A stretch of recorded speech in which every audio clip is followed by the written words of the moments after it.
Salam dalam kasih Kristus. Saudaraku, ada orang-orang yang dalam hidupnya mengalami kesulitan, hambatan bahkan ancaman. Jalan hidupnya berkelak-kelok, terjal, bahkan naik turun dengan curam. Rasanya tidak pernah berjalan pada jalan yang datar dan aman. Musuh senantiasa mengancam dalam perjalanan hidupnya. Tidakkah ada jalan yang aman? Jalan menuju keselamatan.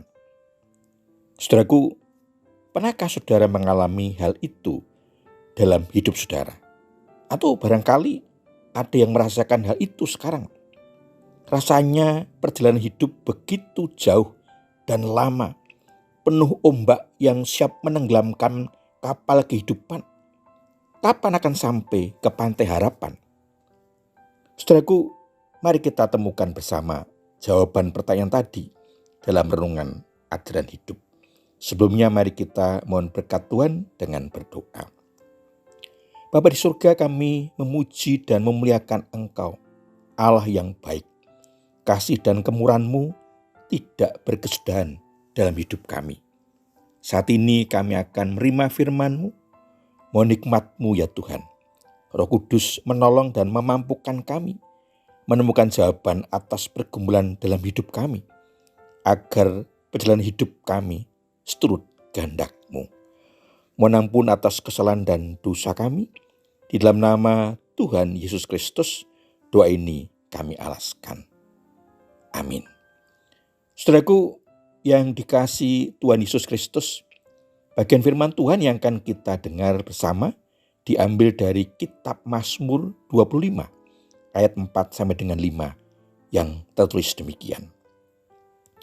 Beritahukanlah jalan-jalan-Mu kepadaku ya Tuhan. Ajarkanlah jalan-Mu kepadaku. Tuntunlah aku berjalan dalam kebenaran-Mu dan ajarlah aku. Sebab Engkaulah Allah yang menyelamatkan aku. Engkau ku nanti-nantikan sepanjang hari. Demikian firman Tuhan.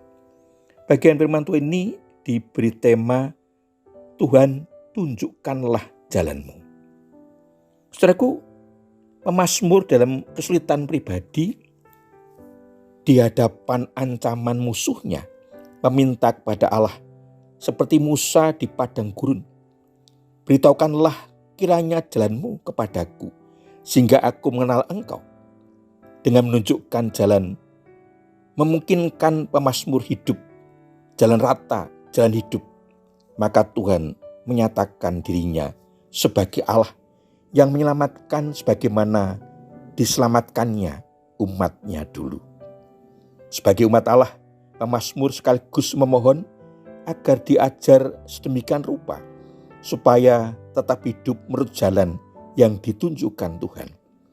Jalan yang penuh kebenaran dan keadilan, yang tidak lain adalah hukum Tuhan.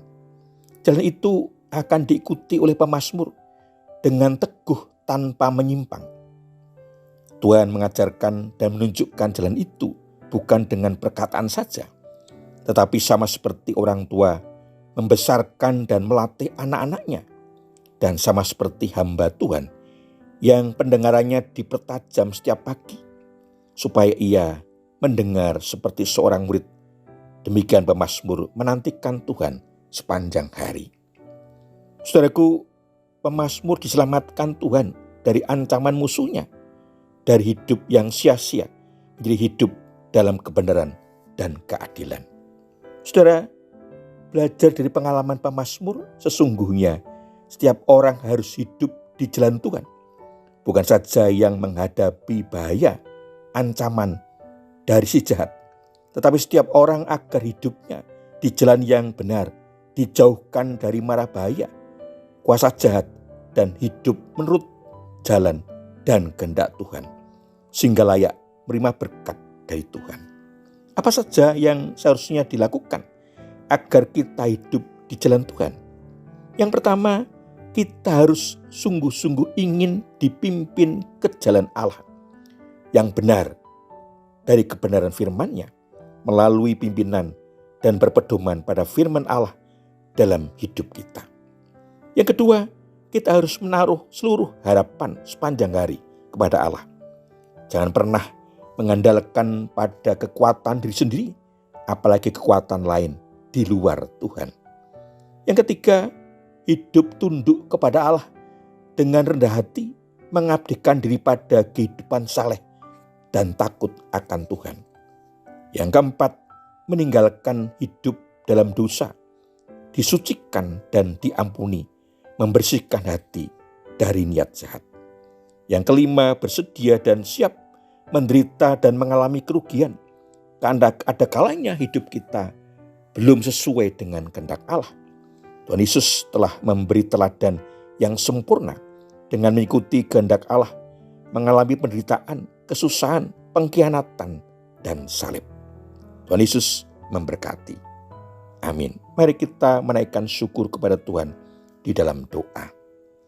Bapa di surga, terima kasih firman-Mu telah menunjukkan kepada kami hidup di jalan-Mu, sehingga kami terbebas dari kuasa jahat dan hidup dalam kebenaran firman-Mu. Mampukan kami ya Tuhan, agar kami tetap taat dan setia hidup jalan yang Engkau tunjukkan kepada kami, agar kami senantiasa hidup seturut kehendak-Mu dan Engkau layakkan untuk menerima berkat-berkat dalam kehidupan kami. Mohon ampun atas segala kesalahan dan dosa-dosa kami selama ini.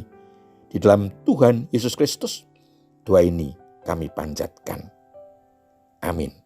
Saudaraku yang dikasihi Tuhan Yesus Kristus, demikian renungan ajaran hidup. Saya bertemu kembali dalam renungan selanjutnya. Kasih karunia dan damai sejahtera dari Allah Bapa di dalam Tuhan Yesus Kristus, pimpinan, penyertaan, dan pemeliharaan Roh Kudus memberkati saudara semua. Amin.